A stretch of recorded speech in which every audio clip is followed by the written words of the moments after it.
Production funding for Flying Squirrels Insider is made possible in part by Virginia College Savings Plan.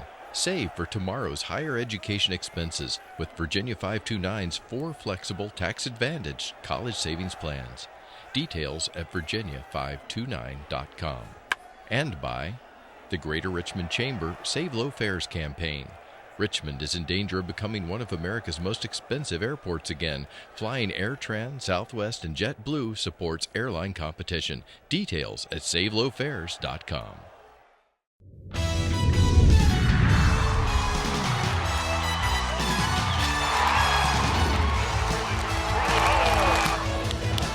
Laying out with a headlong time. Did he make that catch? It's Lawless. And Lawless with a miraculous catch. Duran kicks and fires. Swing and a miss. He struck him out with a changeup. And the Squirrels are the champs in the West.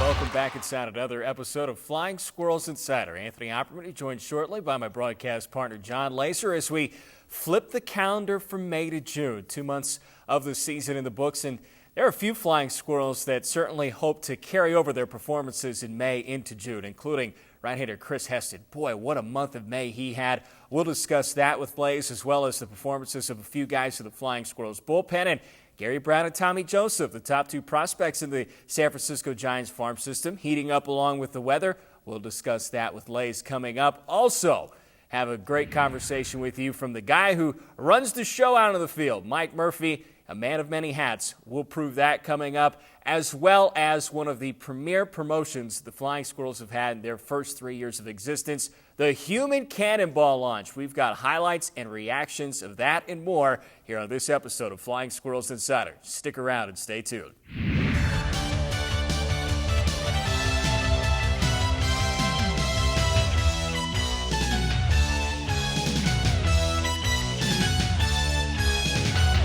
First episode of Flying Squirrels Insider here in the month of June. And as we continue along with the show, glad to welcome back in now my broadcast partner, John Laaser. Lace for the Flying Squirrels, some stellar performances in May that we certainly want to recap. And that is headlined by Chris Heston and what the right-hander was able to do for the Flying Squirrels. I mean, this guy, and we'll take a look at the numbers between he and Reading right-hander Trevor May, who won Eastern League Player of the Month honors in April. But I tell you, for Heston, he is certainly a guy that's going to garner some serious consideration for Player of the Month honors in May. Well, he should win Player of the Month in May. There's no doubt about that. And if he doesn't, the system is extremely flawed because it's one for the record books, Ops. I've been doing this a long time. You have too. I've never seen a string of starts like that where a guy was in such complete control. It's not just the overall numbers allowing only 1 earned run in the month, but it's also the fact that he faced very little adversity. When you look back at his starts, doesn't have many base runners. He leads the league in whip, walks, and hits per innings pitched, which basically translates to base runners. He's pitching really on a cakewalk over the last 6 starts over the month of May and faced adversity for the first time in his last outing of the month, came up with a secondary game plan and dominated that way with a new career high of 11 strikeouts. The things that I'm hearing about him right now from Ross Grimsley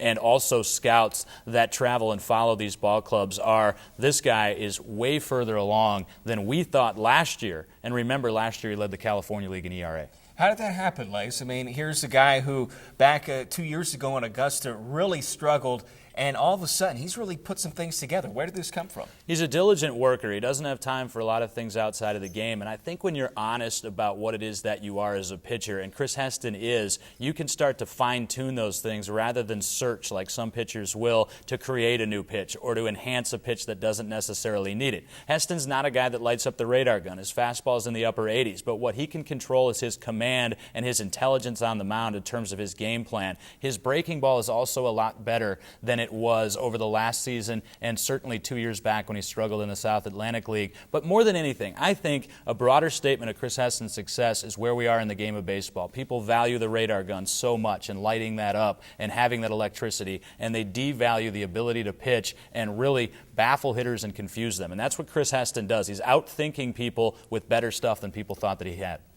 Talk about Heston having a phenomenal month, which he did. But how about some of these Flying Squirrels relievers? And first among them, the big lefty, Chris Glore. Now, it was not an easy transition for Glore in April, an ERA over 9, but 13 scoreless innings across 7 appearances here in May. What was the big secret for Glore this month? Throwing strikes. Ross Grimsley always says that, and the pitchers will give him a lot of grief about it because his first message always is, just throw the ball over the plate. Well, for Chris Glore, that is the key. He was a little bit erratic in the month of April, and when he's behind and when you have the type of stuff that he has, which again isn't overpowering, and you're behind, you're going to be hittable. And he was. Not as though he was terrible in the month of April, but really clicked that message. And for him, it's a rust factor as well. You got to remember, this was a guy that didn't log a lot of time on the mound last year, nor did he in spring training this year. So you can definitely start to see him refining things. And like Chris Heston, his stuff is better than people thought. He's up at a velocity range where he hasn't been throughout his career, topping out at 94 the other day. He cuts that physical presence on the mound, and he's pitching with a lot of confidence, which you can't underrate either.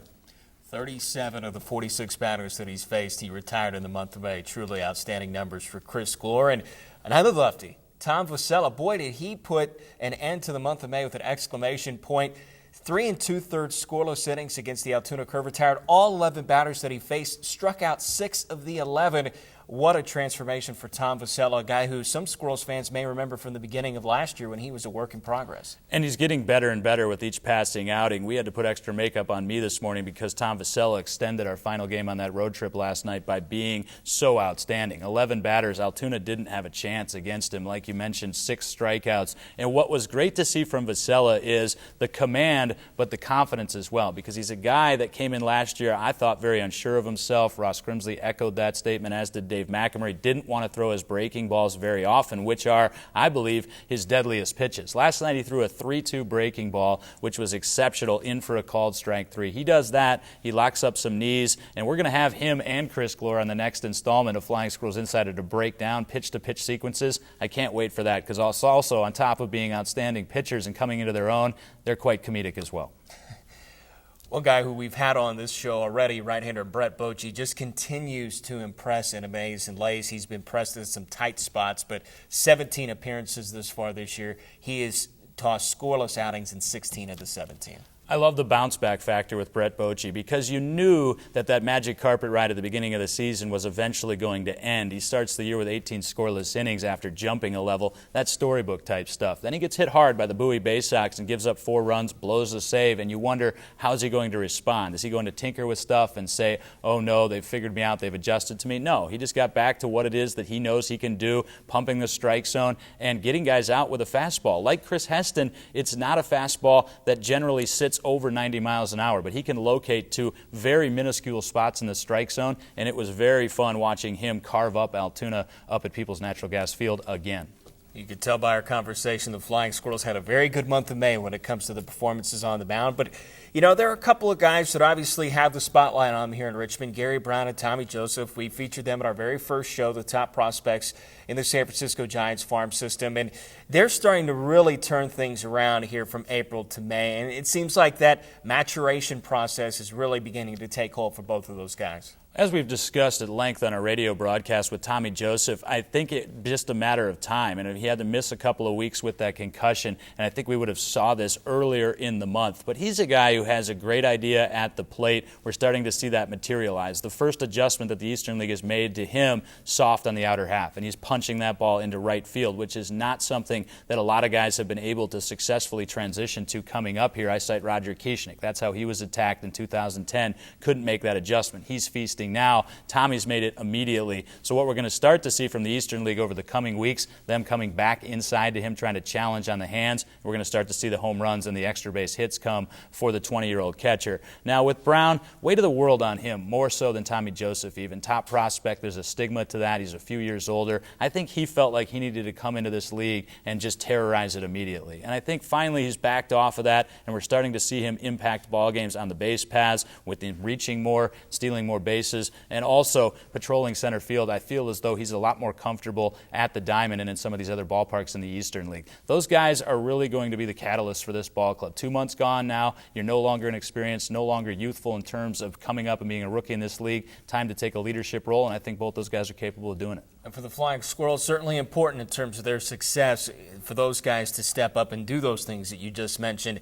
And as we take a quick glance at the standings, a lot unchanged really overall in the league. June is moving day. You hear that golf analogy sometimes where everyone shifts into place. Teams were what we thought they were, to quote Denny Green, my favorite NFL coach of all time, over the first couple of months of the season. Akron, veteran loaded. They were going to get out to a good start, and they did. Same thing with Reading over in the opposite division. Bowie's young. Richmond's young. Altoona's young. Well, like I say, Gary Brown, Tommy Joseph, our stars, you don't look at them as youthful anymore. Now you look at them as team leaders. For a Manny Machado and a Jonathan Scope with the Bay Sox, that's the same thing. And now it's going to be who can put it together over the month of June and who can stay healthiest. That hasn't been the Squirrels' strong suit over the first couple of months of the season, and see who takes off. Everybody has a run during the season. It's just a matter of when, hopefully for the Squirrels, it's coming soon to get themselves back in contention for the all-important month of July. A lot of highlights throughout the first couple of months of May. Lace, before I let you go, probably one of the biggest. Launched right out of the cannon, the Human Cannonball. You were right on the field for that. I called it the pinnacle of my broadcasting career. No offense to the crew here at Flying Squirrels Insider. You're great. I love you. You do a great job. Human Cannonball. If the hair on your arms wasn't standing up during that, something wrong with you. That was cool, man. We see a lot of promotions at the ballpark, the fireworks and the laser light shows and all that good stuff, but this one topped them all for me. And Todd Parnell, it's going to be cool to hear him talk about that next. John Laaser is always joining us here on Flying Squirrels Insider. Certainly thank him for his insights and analysis. And when we come back, we'll go inside the Human Cannonball Launch. We've got extended footage in case you missed it, including some from an unlikely source. Flying Squirrels' top prospect, Gary Brown. That and more coming up here on Flying Squirrels Insider. Production funding for Flying Squirrels Insider is made possible in part by Virginia College Savings Plan. Save for tomorrow's higher education expenses with Virginia 529's 4 flexible tax-advantaged college savings plans. Details at virginia529.com. And by the Greater Richmond Chamber Save Low Fares campaign. Richmond is in danger of becoming one of America's most expensive airports again. Flying AirTran, Southwest, and JetBlue supports airline competition. Details at savelowfares.com.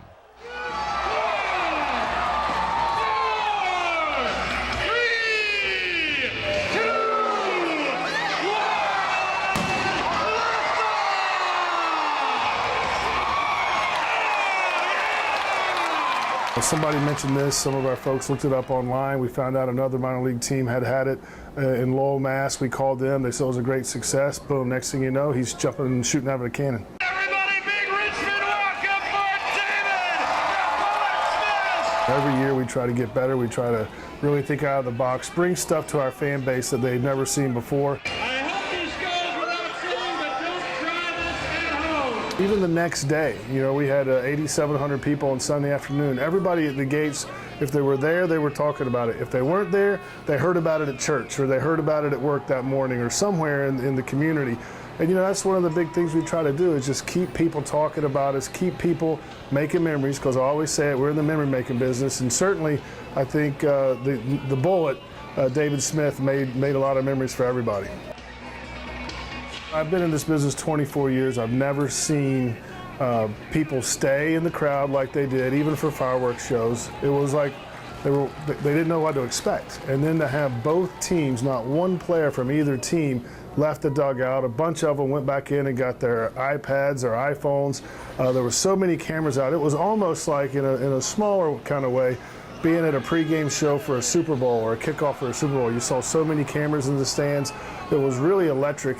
It was one of the most wonderful experiences I've personally ever had. It was exhilarating. Oh my God! Oh my God! We were joking around in the locker room the next day with Mac. You'd think a guy that shoots himself out of a cannon would be, a little eccentric and kind of weird, to be honest with you, but very normal. I drove into the ballpark the next morning. He had a hauler that he was staying in, and he and his 3 kids were riding bicycles around the parking lot, just like a normal family would be. He was a really normal guy, really down to earth. It's what he does for his living, and it's dangerous, but he's really good at it. He was exceptionally wonderful to work with. And we're looking forward, hopefully, to having him back in the future. So how do you top this one? What's next? I'll tell you this. I didn't go to sleep till 3 o'clock in the morning the last 2 nights, just laying in bed thinking about what we can do. I don't know the answer yet, but we'll keep searching like we always do. We want to get better every day, and I'm sure that we'll come up with something. But this is something that we'll talk about for a long, long time.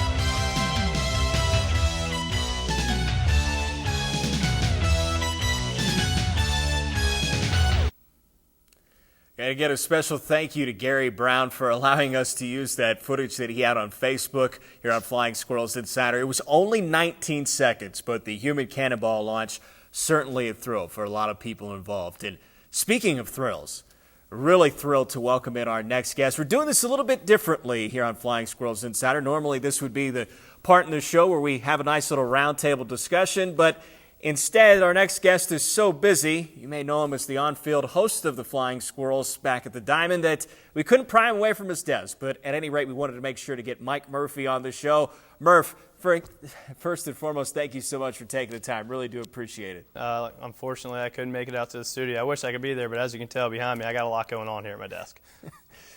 Well, let's first start off with just getting to know who Mike Murphy is, where you're from, and how you got involved with the Flying Squirrels. I'm originally from Goldsboro, North Carolina. It's a small town about 45 minutes east of Raleigh.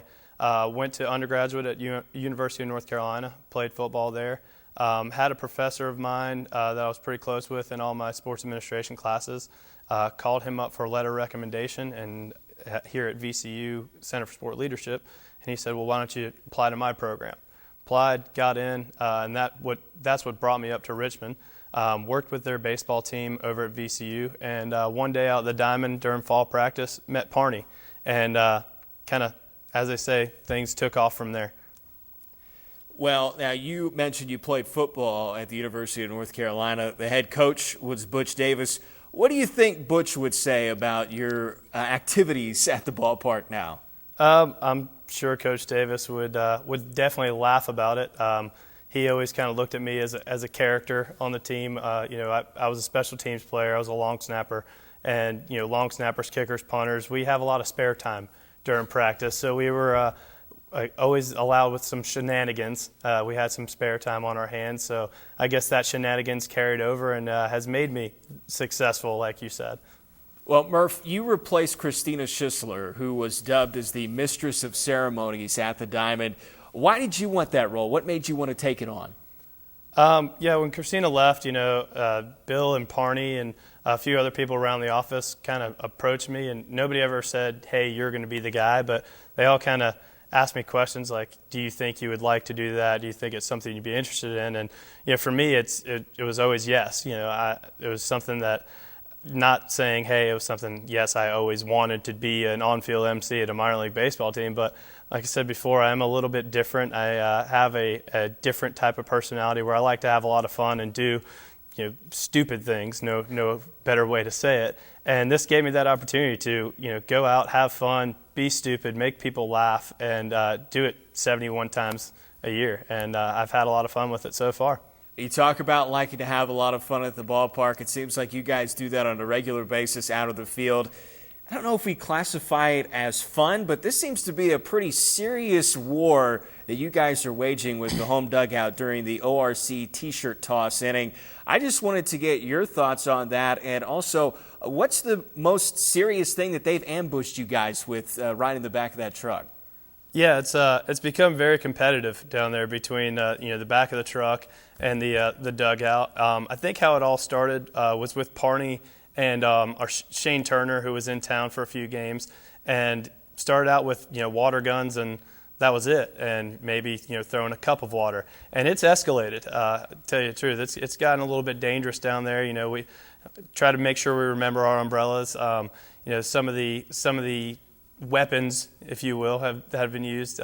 Water balloons, bags of powder, bottles of powder, buckets of water. But I think one of probably the best thing so far, the home dugout had 50 water balloons, and apparently last weekend they asked the Trenton Thunder if they could become a part of it. And they bought a pack of 100, kept 50 water balloons in the home dugout, and gave 50 to Trenton. And I guess luckily for us in the back of the truck, Trenton did not execute as good as possible. I've heard rumors that there may have been an aerosol can involved. Can you confirm or deny? I have heard of something called an office grenade. I cannot confirm or deny whether it was used, but for those at home wondering what an office grenade is, you take an aerosol can that has a trigger on it and a zip tie, and when you zip tie it, the trigger stays on, all the air freshener comes out. apparently the dugout may or may not have smelled very nice. Murph, I want to get the story behind all of your different outfits, because every time people see you at the Diamond, you're dressed in something different. Yeah, we have a ton of different theme nights going on, different on-field promotions, and I decided that I think it would be a good idea to try to match whatever I'm wearing to whatever the promotion is. So when we have a contest that has to do boxing, for example, I try to wear a referee shirt. I have a special red hat that I may or may not wear on the field from time to time. That it was something that Parney and I went out and, everybody loves Parney's crazy pants, and so I didn't want to steal his thunder and go with crazy pants, so I had to find something different. But yeah, every day is Halloween for me, and that's one of the most exciting parts of my job. The past couple of years, you were an active participant in the on-field contests. Now, by being the MC, you don't get to participate in those as much as you used to. Do you miss that role any? From time to time, I miss a few of the contests. We had a good competition going in hamster balls and sumo races. One thing I also miss is scanning tickets at the front gate and being able to talk with all the fans prior to the game. Well, unfortunately, we're starting to run a little bit short on time, Murph, but before I let you go, I just wanted to know if you had any heroes or inspirations growing up.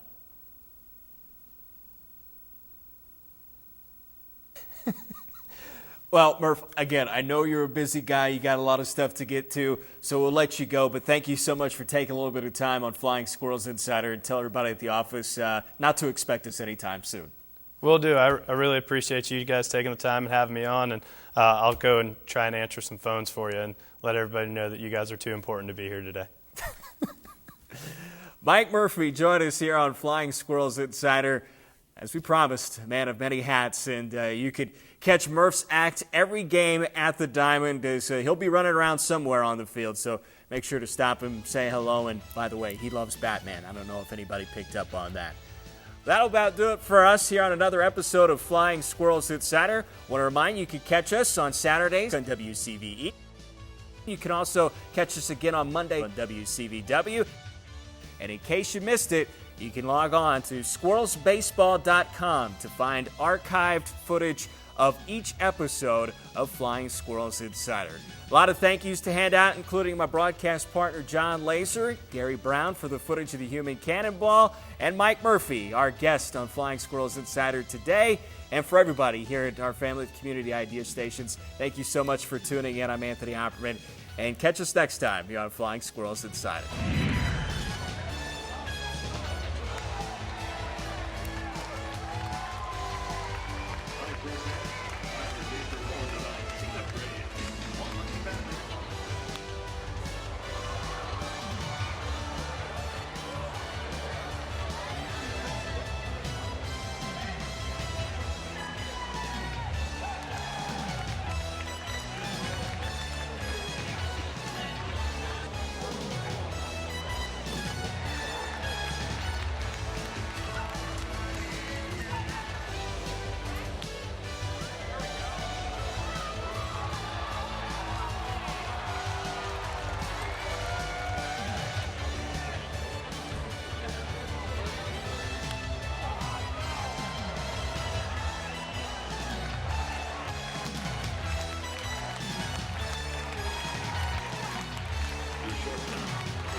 Production funding for Flying Squirrels Insider is made possible in part by Virginia College Savings Plan. Save for tomorrow's higher education expenses with Virginia 529's 4 flexible tax-advantaged college savings plans.